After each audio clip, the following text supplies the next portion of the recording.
Welcome back. In tonight's Those Who Serve, the Valley remembers a local fallen hero. Kyle Brayer, a Marine veteran and former Tempe Fire captain, was inducted into the Arizona Veterans Hall of Fame. Brayer lost his life earlier this year when 21-year-old Hezron Parks allegedly shot and killed him outside of a Scottsdale bar. Parks later turned himself in and was charged with second-degree murder. He'll be back in court on November 9th. Before his tragic death, Brayer served in the Marine Corps and worked on the operation that removed Saddam Hussein from power during the Iraq War. After Brayer was honorably discharged, he joined the Tempe Fire Department back in 2007, where he served for more than a decade.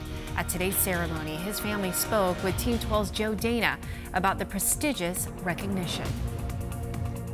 He was a great man, a true American hero, and loved by so many people. More than just his family, but many, many friends. It's truly a great honor to be here.